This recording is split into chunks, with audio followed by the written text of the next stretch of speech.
Thank you for coming out. I really appreciate it. I know people like it when I read poems because I hand them out or throw them out. So I brought a couple, and I only have two, and I wish I could throw some more, but I've been doing a really low poem production lately, so. Okay. This is called Pomegranate Heart. He found my heart under the kitchen sink, cleaved in half, the shell smooth despite a few brown scars, and varying in shade from pale pink to burgundy red. The inside was white and full of small indentations where the seeds were supposed to be, hammered like a copper cup. He searched the house and day by day collected the seeds, 103, finding them in potted plants, candles, a mason jar full of wild rice, the basket full of origami frogs. I lay in bed feeling my chest fill up, grow heavier each day with strands of fruity pulp, listen to the sound of his feet on the wooden floor. He found all of them except one, and brought the halves of my heart cradled in both hands, red kernels piled high. He looked at the empty spot and knew it was buried, too hard to find.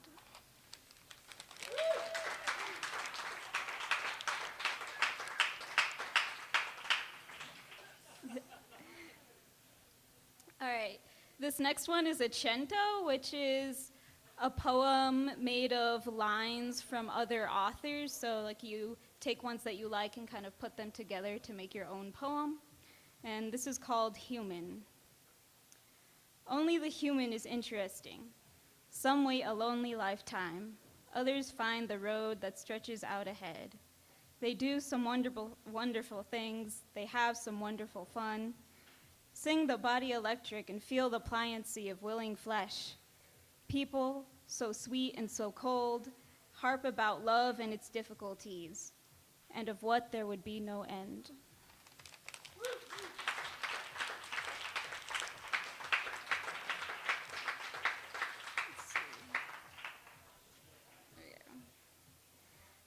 All right, so I have a couple of nonfiction pieces. I think anyone that comes and reads, does a public reading, are really brave because you make yourself vulnerable.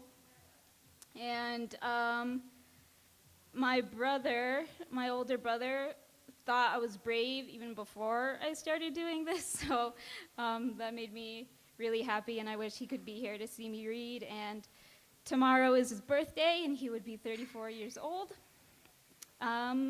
These are for him. Grandpa Albert. He does not know who I am anymore. At least, he cannot remember right away that I am his granddaughter. He seems to still find my face familiar. The past couple times I visited my grandparents, he wasn't surprised to find me in his house. He did not ask how I know his wife or his daughter. But on that first day when my mom asks him if he knows my name, he squints at me with characteristic silliness, trying to put off the inevitable. He draws a blank. When my mom tells him, he asks, "What does her name mean?" In one of my earliest memories, I am lying across my grandpa's lap, and he is tickling me until I can't breathe. And when I can, I am screaming with delight. I am 2 or 3 years old. My stomach aches from the pressure of his fingers. At this time, I suppose I felt love for him, that I enjoyed his company and was glad to see him. I don't exactly know when my feelings changed. It was probably when my brother Ian told me about the discussions he had with him when I was around 16 years old. My brothers and I are atheists and don't believe in heaven or hell, and because of this, the only critical thing we use to judge people on their goodness is whether they harm living things to gain pleasure. Although my younger brother Aiden and I shy away from religious discussion and debate, Ian did not and wanted to point out some of my grandpa's contradictory beliefs. My grandpa believes that all gay people are going to hell. He believes living with a sexual partner while you are unmarried is wrong. He associates war with the prime of his life, and I do not think he ever questioned the United States' motive for getting involved with Vietnam or Korea or probably any other war. He subscribed to anti-Obama magazines, and I was too afraid to ask anyone the reason why. Basically, the only thing my brothers and I agreed with him on was that Frank Sinatra was a damn good singer. Ian looked at all this exclusion of others, this lack of empathy, and asked, "But if you believe and love Jesus, shouldn't you be more welcoming? Isn't Jesus about love? Doesn't he want you to accept others and not hold prejudices against them? Doesn't he want you to offer thirsty people water even though they are from a different place than you?"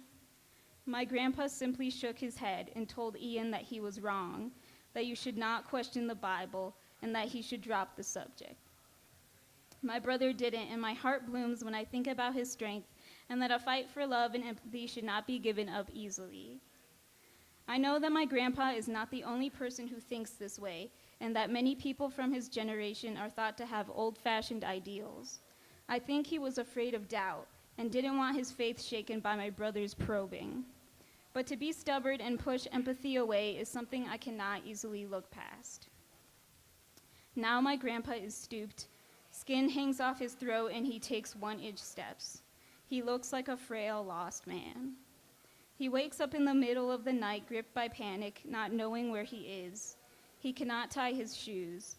He struggles with eating a sandwich, does not know how to hold it properly. Sometimes he forgets who his wife is. Certainly, he is not the man he was 10 years ago, and now I am thinking about whether I should dispel my hard feelings. Does he even remember who Obama was? What does he think about when he is not in a state of confusion? What does he see when he sees a rainbow flag? I don't know, and probably wouldn't get a straight answer if I asked him. In a way, the grandpa I knew is already gone, and I'm not going to love this new one that has taken his place, because it is hard for me to love something that fades so fast. When I go to LA for Christmas, I will not know what about my grandpa will be different. I only know that the Alzheimer's will be worse. I don't think he'll live for much longer, and if he does, he will be helpless as an infant. I am not grieved by this. At his funeral, I am crying, but I am crying because my mom lost her dad.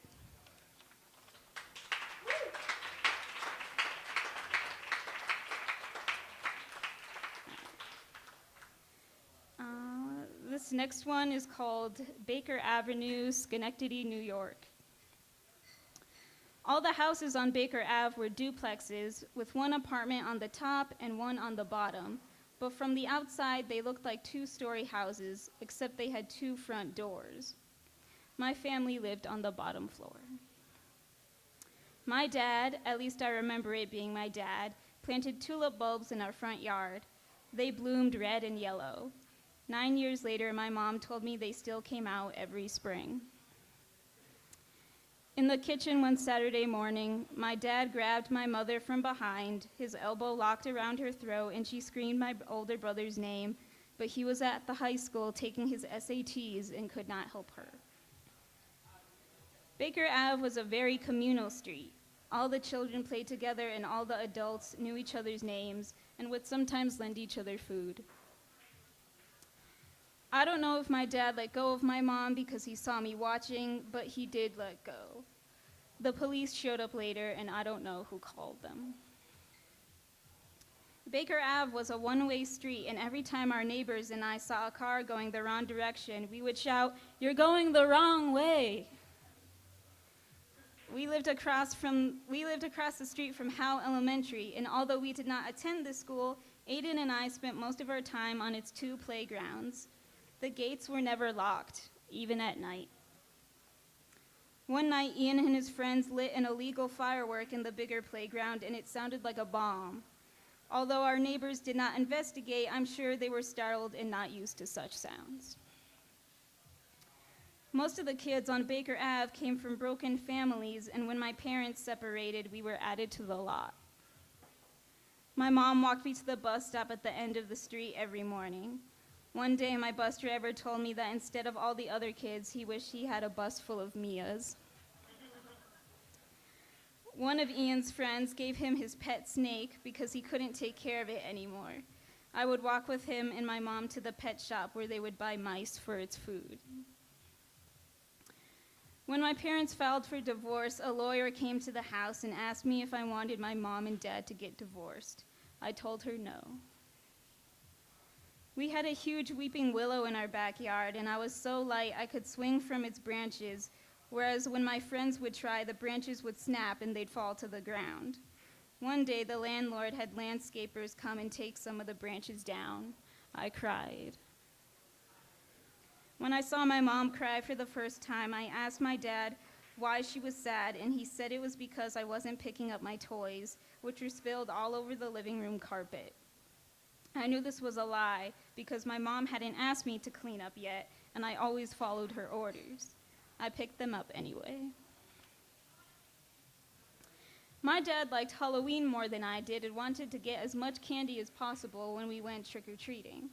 One year, it was particularly cold, and when we got home, I was crying because my hands were frozen stiff, and my dad rushed me to the bathroom sink and ran them under hot water.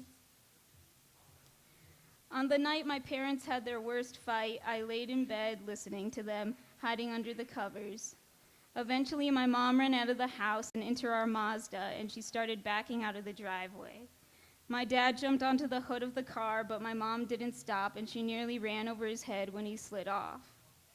My dad's scream woke the whole street up, and it sounded so different from his speaking voice, I thought it was someone else who'd just been stabbed.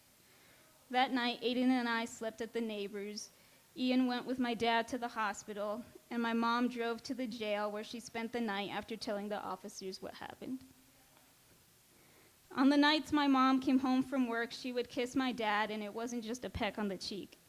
I would shove myself in between them and hug their legs. Since my birthday and Ian's were 8 days apart, they were often celebrated in conjunction, but only one time I remember it being a big celebration. I turned 6, and it was still warm and summery, and my parents invited pretty much everyone they knew and liked. And there was Mexican food and a piñata and cake, and I got 4 different Barbies. Aiden and I spent a lot of summer days making mud pies in the backyard. We used Frisbees as pie tins and set them out in the sun until they were dry and cracked. Now, whenever I smell moist soil, I think I'm a little kid again, and I've never felt such a moment of pure freedom than in those moments.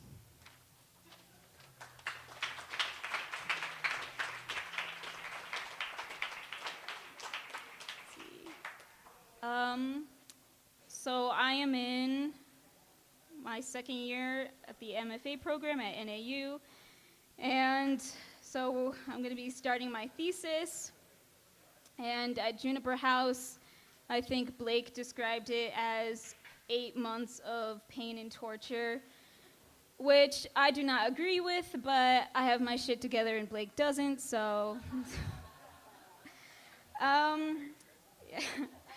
And so this next piece is the beginning of a short story, and this is kind of like the only one that I feel is a mess, and that is I'm like trying to eat spaghetti with my hands and try to look like Angelina Jolie on the red carpet while I'm doing it, and there's just a lot of problems with it. And I think this part is kind of funny, but has some like stereotypical like descriptors about like someone's personality, and I'm trying to like tone it down. And it's like kind of working at the end, but in the beginning it seems pretty bad. But I decided to read it to you anyway, and that if you do not like it, you can go fuck yourself, so. All right, this is called The Lookalike. He had the same eyes, blue like the dense ice of glaciers. I was looking at my uncle, and I was elated as well as terrified, because if it was my uncle, then I was hallucinating. Or dead, and heaven was real after all. The man was about the same height as Paul, 5'9", and had the same deep laugh lines. He had a prominent Cupid's bow like Paul, too.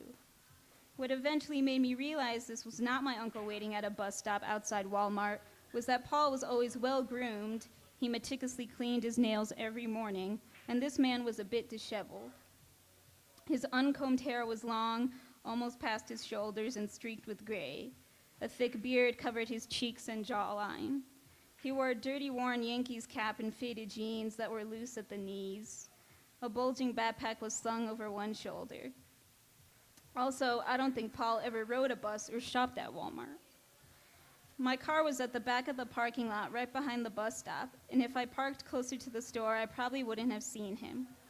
I hesitated before getting in. I had a strong urge to go up to him and ask his name, to give him a playful slug on the arm like I always used to do to Paul. But the free local bus pulled up and he boarded, and I was alone. As I drove home, I wondered if his voice sounded the same as Paul's, if he laughed those loud guffaws. Probably not. This man had looked tired and frustrated at the world. Paul was younger than my dad by 17 years. When I was born, he was 14 years old and Dad was 31. I didn't realize until I was older, when I found out Paul was gay, that it was strange for him to be so taken with me that a teenage boy would want to spend most of his free time with his baby niece, buying her dresses and changing her outfits multiple times a day. I preferred his company over anyone else. It was always Paul who lifted me onto his hip saying, "Come on, Jojo, you and me are thick as thieves. Let's go eat some Rice Krispies." Before Paul, I had never been to a funeral where the deceased was under 69 years old. It hadn't felt like a funeral. 2 days after he died, my parents found a note in his apartment bedroom listing things he wanted at his funeral. The note literally said, "Because I have cancer and am going to die," at the top. He wanted "Livin' La Vida Loca" and other non-conventional songs played at the wake. He wanted goodie bags, Gumby ones to be specific, to be handed out to the guests, and they should have sugar daddy lollipops, those little animal figurines you find at the dollar store, condoms, and a Purple Rain CD inside. While we were sitting in the funeral home parlor, everyone was both laughing and crying. When I saw Paul in his coffin wearing the purple suit he wore to my wedding, I let out these choked little laughs. My husband squeezed my hand tight. I thought it was crazy that no one protested his requests, but then maybe it had been expected because that was just the kind of guy Paul was, the partying, happy-go-lucky guy. He was 38. Thank you.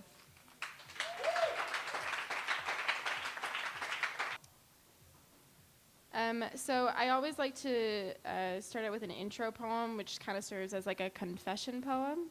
So you really get to know me at first, and then it kind of like fades out a little bit. So this first one's really intense. It's called "To Be Honest." I'm gonna be really honest with you. I do not know what I am doing ever. I haven't had a clean pair of socks in months. My tonsils have been swollen for the past 4 years, but I haven't gone to the doctor yet because I'm deathly afraid of needles. I am most in love with someone when I am not around them. Sometimes I think loving someone is all about kissing them with the lights off. Most of the time, I know that love is the only religion I believe in completely.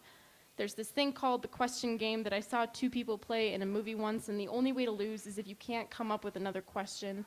I have found it is really hard to win this game if the other person against you is just yourself. Question: how many panic attacks does it take to get to the root of the problem?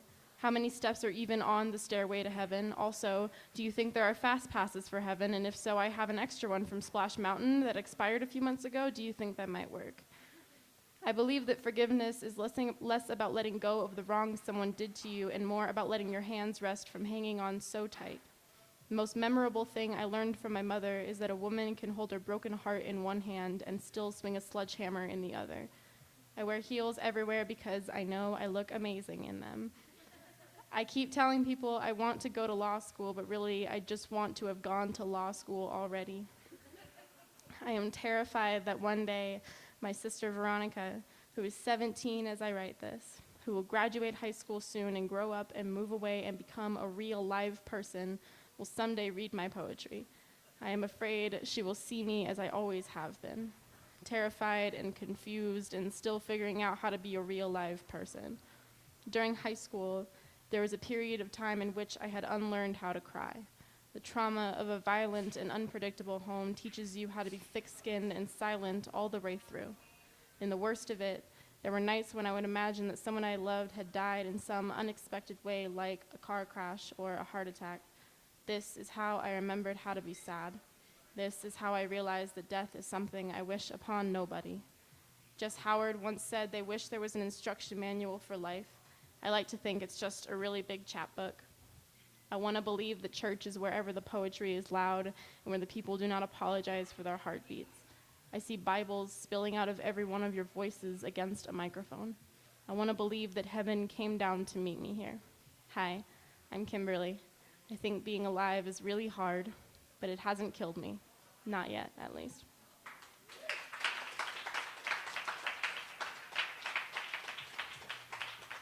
So poets do this thing called a 30-30, and April is National Poetry Writing Month, and there's 30 days in April, so they do this challenge because poets are really lazy and don't do a lot, so they challenge themselves to do a poem a day for 30 days.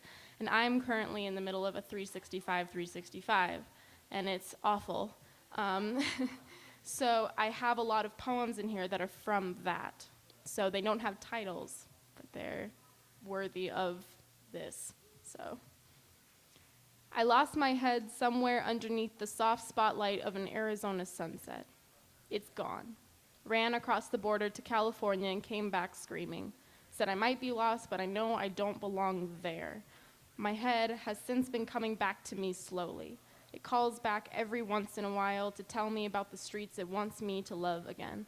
Drops clues and hopes someday I'll follow it back to where my dreams grow like cacti, like slow and stubborn creatures who do nothing but thrive despite the heat.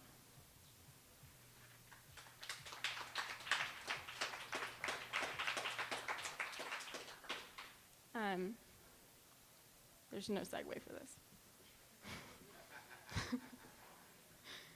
He asks me, why do we always do this? And I want to tell him, it's the smile. It's the way you tilt your head back and laugh with your whole body. It's the way you look at me like I'm not the only girl in the room, but maybe I'm the only one that matters. It's the conversations we have when everyone is looking. The fingertips against arms and knees brushing against each other. It's the bullshit excuse you hold under your tongue to get me alone. It's because to everyone else you are a somebody, but in this room, in this dark we share, you are always somebody else. It's the way you take your time, and I don't. It's the arms that hold me strong and don't let go in that silent chaos. It's the excuse that yes, maybe we are sometimes drunk, and yes, maybe we don't really love in a way that anyone else understands, but it's the secret we hold in our cheeks like balloons. Like the loving is there and we don't know how to make it more, but we try anyway. We always do this because we are here, and we're gonna be here for a while, and we might as well make it ours in the meantime. So there's that one.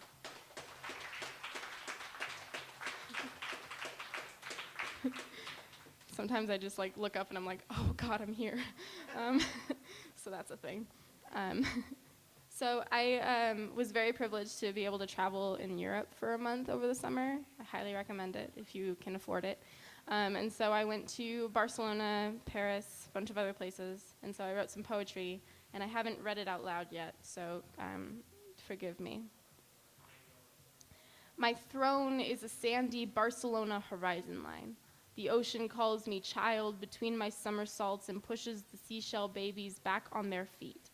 We drag the coffee tables into the middle of the street and dance all over the cool asphalt, our feet bare and dirty and laughter fading into the dust. The Americans all sing about being happier, but they're too confused with currency to watch the sun as it sinks beyond our petty dimensions.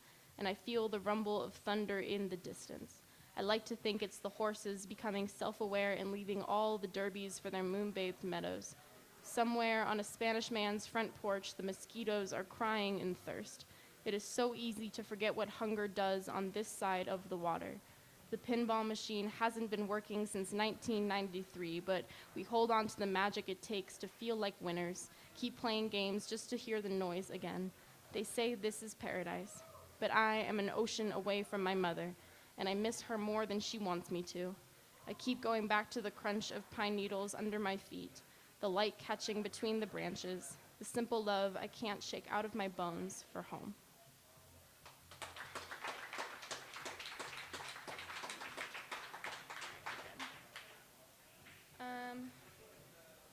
forgot to tell you this, but like I am a slam poet, which means that like audience participation is something that I'm used to.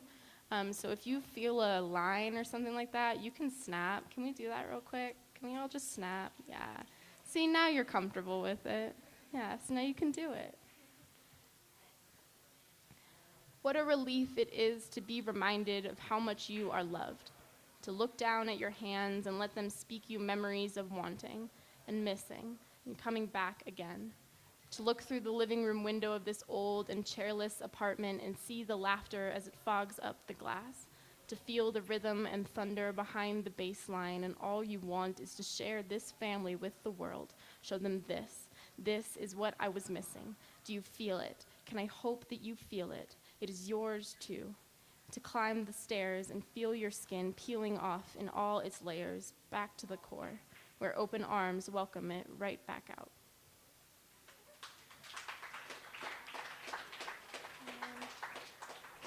Okay, I have 4 more poems.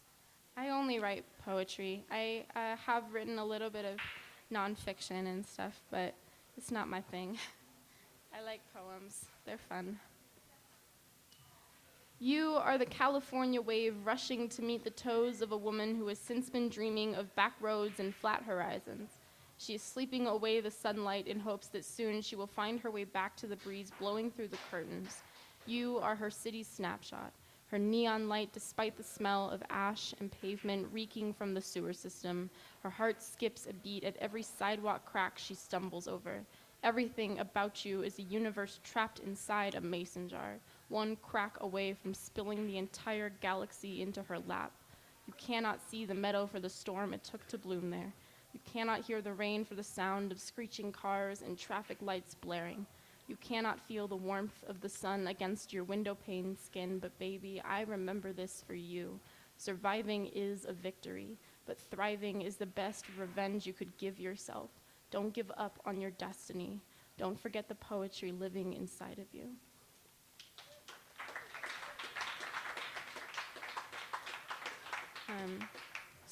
I didn't go home over the summer. Like I said, I was in Europe for a month, and then I just kind of traveled a little bit around the States because my family is scattered around the country. So most of my family is from this really small town in Minnesota called Laverne. If you've heard of it, then I'm going to go give you a hug because that's awesome. And so I stayed with them for a couple of weeks, and I realized that my family isn't as perfect as I knew them as when I was a child. And so I wrote poetry for my aunt and uncle who are in a rough spot right now, and realized that it could be for my mom and dad too, who are divorced. So that. Someday, your struggle will paint itself rainbow. You will smile for the way you become sweeter at the scars. Next time, you will hug a little longer. You will find no need for the stairs or the doors or the walls which seem to be crumbling anyway. Your love will come back to you in the smallest ways of patience. Today, wake up with me in mind. I am the memory you cannot shake. You know, the one where she is looking at you and you are looking right back at him, and there is something in those eyes, the way they love without words. I am the music that sings all of your insecurities back into people. People who run to you when you've lost the breath in your lungs or the words in your heart. They are there still, and I am there too. I am the laugh that grows into itself. I am the moment you realize who you are, and you still love, and you still hurt. But there, that's the point. The point is the rainbow and the rain, and the one who keeps holding your hand through every drop of it.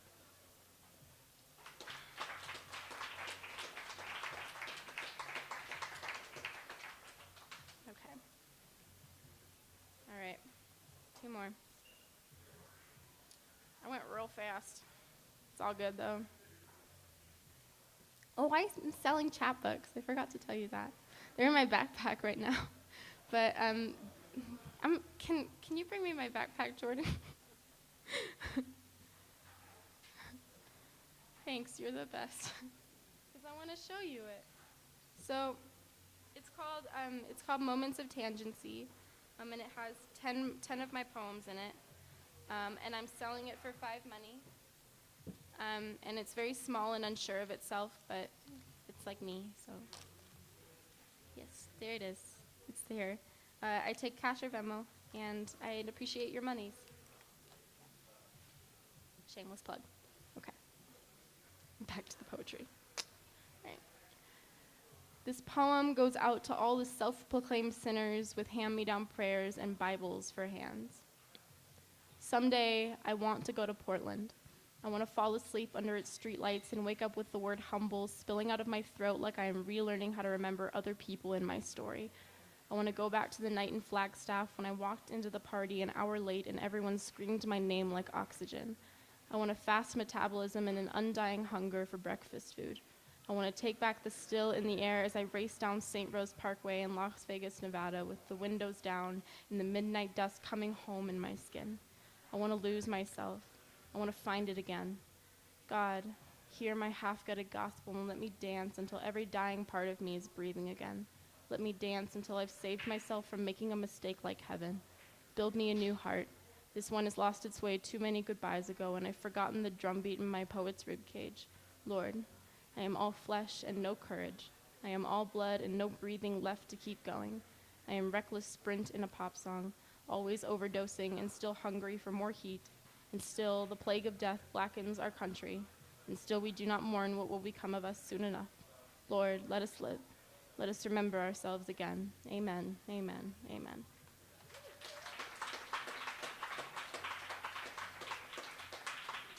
So this was very last minute, truly, but I'm very honored and grateful that Jesse thought of me, so thank you. But I tried to write a poem specifically for each of my features that I've done, and I didn't have time to do that this time because Mondays. So I just took the one that I did for Juniper House because I still think it's really, really applicable. And it's the only one that has a title. It's called It's a Beautiful Day for an Existential Crisis and a lot of jokes about killing myself.